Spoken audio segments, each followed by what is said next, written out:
Hello, everybody. What's up? My name is Gally. And I am Knight. And welcome back to The Great Ace Identity.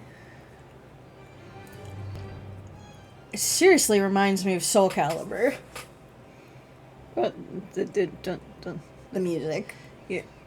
Anyway. Oh, right. Yeah.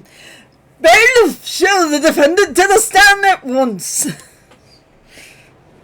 I forgot to get in Santa mode. Oh, boy. Here we go. Now, maybe what actually happened that night will finally become clear. Maybe not. The likelihood is vampire not for did a it. few more. Vampire wasn't even there. That's what he wants you to think. Let the proceedings be resumed. Also, I originally just went proceedings in my head. Let us resume, let us resume, let us resume. Mr. McGilded, have you been listening to the discourse of the day? Yeah. To be sure I have, my lord. It's weird to switch back between these two. They have a completely different set in my mouth for speaking. There are now two matters on which the court desires to hear from you. The first is whether or not there is a third party with you on the omnibus as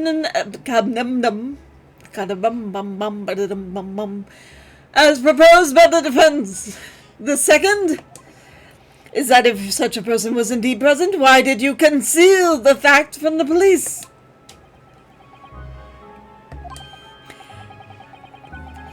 Begone, no, 'tis not my nature to hide anything at all. Just answer the questions, please. The truth of the matter is, I've been desperate about this all along. Do I tell yous all or keeping my mouth shut? Tell us what, Mr. McGilded? Oh, for God's sake. The fine fellow representing me is absolutely right. In the carriage that night, myself was another man. There was another passenger. It's true. So instead of going like this, I want to go, oh, so, like, Yeah. it's true. No, but like, Santa's back a third. Talking like this is more front a third. No, mouth.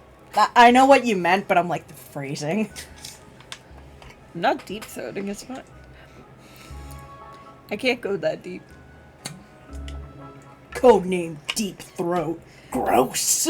Which is a real codename. That's the sad thing. Everyone makes fun of that. It is a real codename from a real historical event. Well, then there's the other one. You can call me Deep Throat Kermit? Oh my God, somebody talk, Paul! Anyway. And 'tis me who helped the little urchin get away after it all happened.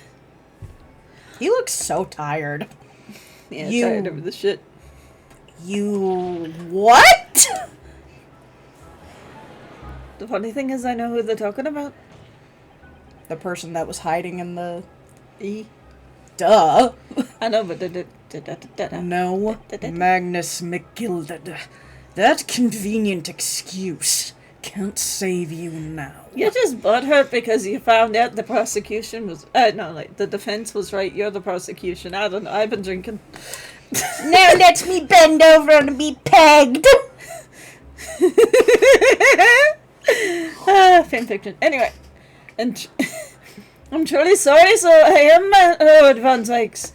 Hilariously, the way he's sitting is how I'm sitting after that remark. You made it. You live with it. I'm sure you'll be wanting to know why I said nothing when I was taken in by the police. I do behave in a very good reason, I assure you. Which was... well, the little child was just in the wrong place at the wrong time and not in any way involved, you see. What? If the police had known the wee one was there, they'd have assumed she'd done it. They'd have hauled her into this here courtroom just like myself. He's not trying to accuse Iris I was... Watson, is he? No, she had nothing to do with this. Okay, just saying, wee little child. You'll get it. I was only trying to spare her that. Young hearts and young minds are easily damaged, my lord. Oh my god, we're in the realm of Pokemon. And who is this young child you speak? That, I don't know. You don't know? Blimey! Really? Switching back and forth with these two is messing up my mouth. Aye, well, the wee thing just happened to be in the carriage that night. Never saw her before, no sense. We have absolutely no reason to believe this man. The prosecution calls for the witnesses' statements to be disregarded by the court. You know, I wouldn't be surprised if the urchin isn't here in this courtroom as we speak. Listen to the proceedings.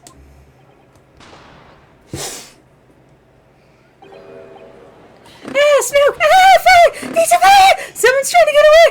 Cough! After them! It's no use! Cough! Cough! I can't see anything in the smoke! What is going on? Be careful, Mr. Naruto. Cover your face. What about you? Bailiff! Don't let the accused escape. Secure the omnibus. I hereby call an emergency recess. Bailiff, ensure the defendant is in custody and clear the courtroom. Guy was just standing there. We were hurriedly removed from the smoke-filled courtroom by the bailiff. Amid scenes of chaos as people stumbled over one another in their desperation to flee the chamber. We had no idea what was happening. All we knew was that, from the time being at least, the trial was suspended. You always do this. Yeah, I suck at timing. See, I could probably figure it out if I look things up beforehand, but I don't want to. Yeah. Where's the fun in that? I had to make sure. Yeah, ignore the saving time. My Switch is not on. Proper time. I was time hopping in Animal Crossing. Because I gotta go time hopping in Animal Crossing. Look, I want certain DIYs. I recently restarted it. You only get them for time hopping. With any 18th frequency. February, 12:52 p.m. The Old Bailey, defendant's antechamber. What on earth just happened in there? Mr. Naruto, I've managed to find out what happened. Miss Susato.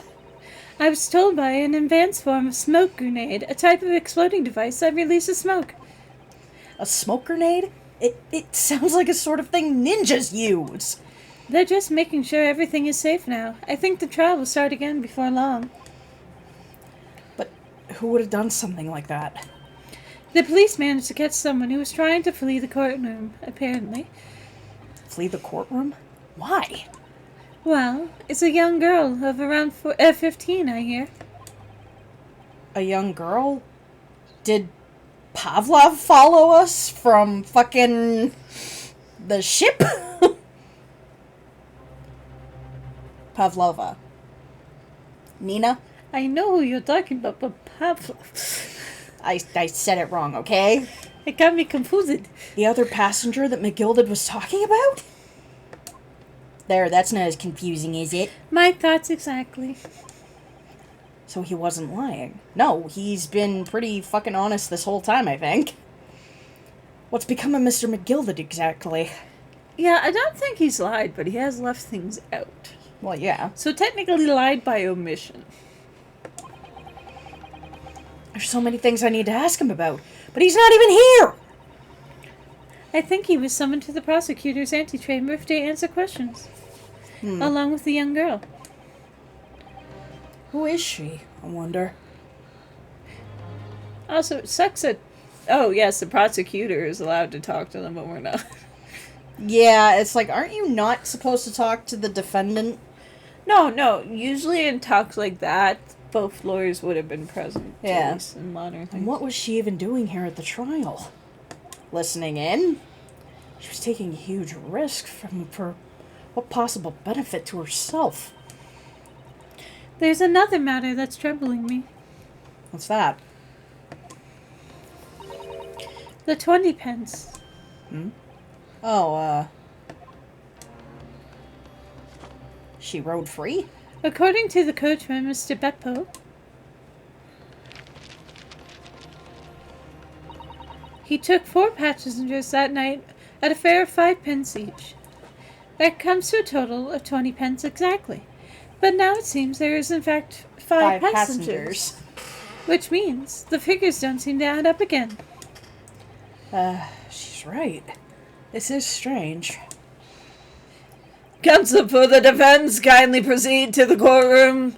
The trial will recommence in 5 minutes. Oh, thank you, Officer Judge. You're welcome. Also, it's not. That's not the judge. It sounded like you were voicing the judge a little bit. No, I think it's close, but not quite. Judge has more back. We'll go straight away.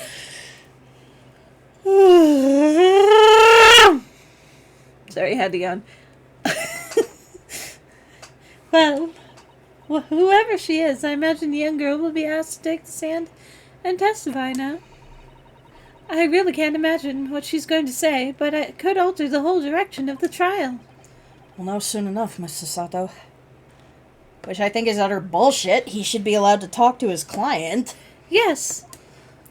It is utter bullshit!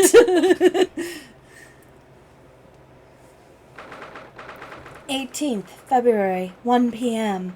The Old Bailey courtroom.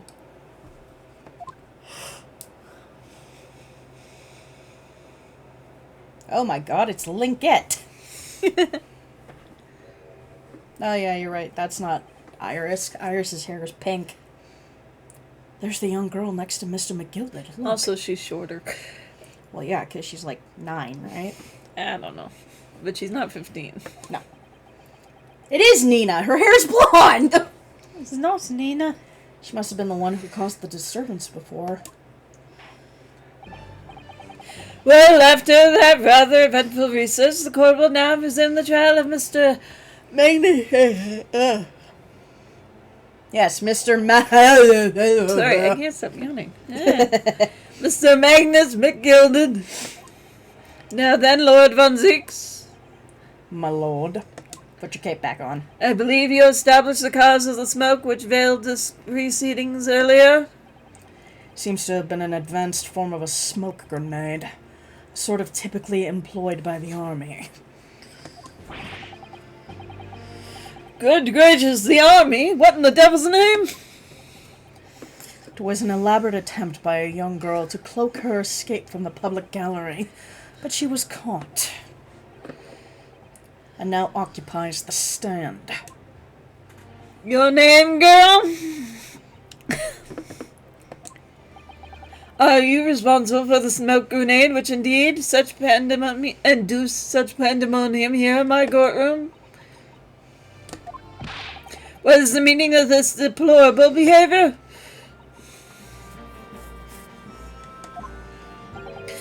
If I may, my lord. He hired her to assassinate the other Yes, guy. Mr. McGilded. I think perhaps we ought to explain here. Why is it that we last was here in the first place, and why she tried to vote like that? That is all tied up with the events of that night, so it is. Very well, Mr. McGilded. Give your testimony. You will explain to the court exactly how this young woman was involved in the case. Just what did happen that night? It's not like a defense lawyer needs that information or anything, you know?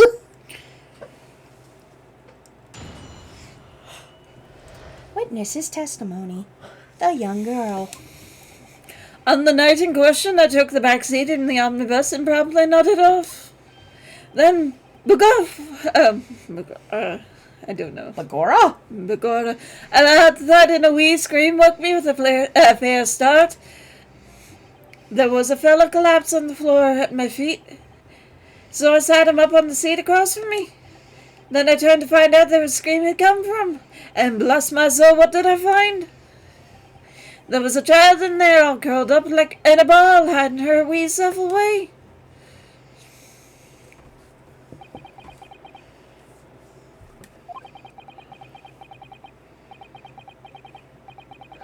I remain somewhat baffled, I confess, but from what I gather on the night in question, this young girl was indeed riding the omnibus, is that correct? 'Tis exactly as the defense counsel said. This last was the fifth passenger, my lord.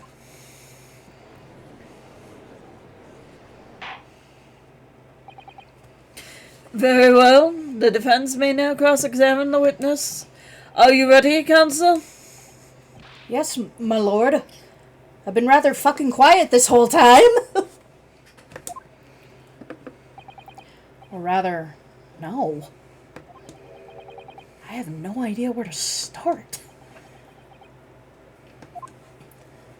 Oh, he seems very displeased. So, Yes, as he said. I think I know. Where? Wait. There was only blood on the coach seat, not on the floor. there was a child in there. Where is there exactly? That. You say she was hiding herself? Aye, that's right. 'Twas hard to see in the dim lamplight, but she was all curled up like a wee ball, or in a wee ball. When our eyes met, well, me heart nearly stopped beating me in me chest. You're really overreacting to this. Still and all, I pulled her out from under there, and sat her on the seat opposite so I could have a wee chin wag with her. The seat opposite? That's right, just next to me dead gentleman there. Oh yeah, let's sit her next to the... yeah, Well, he hey, wasn't dead yet. I think that's the point. I know, but I was in the middle of a sentence. You don't have to point.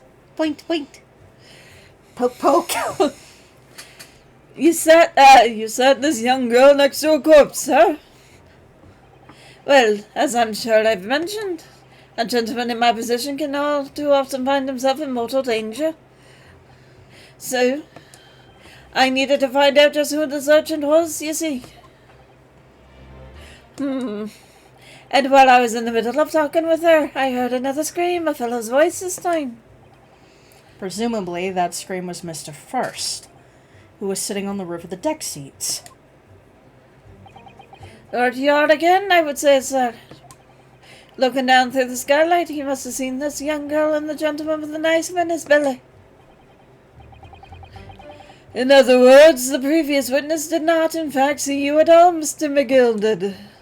What they believed to be yourself and the victim was, in fact, this girl and the late Mr. Mason.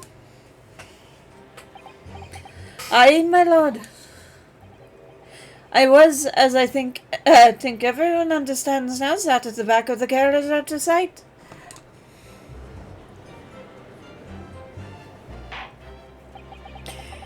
It is certainly possible.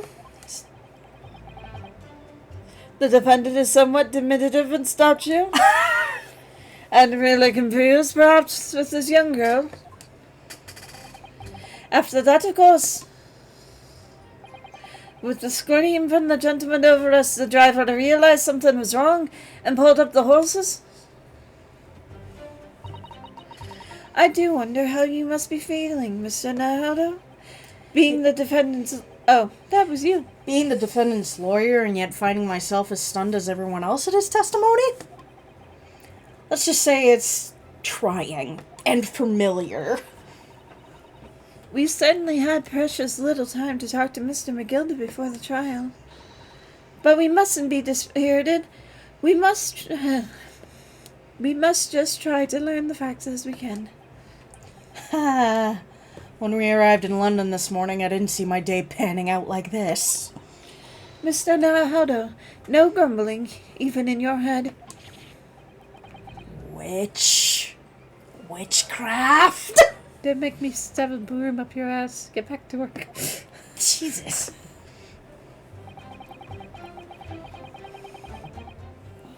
I think we're gonna have to try to figure this one out the next time we...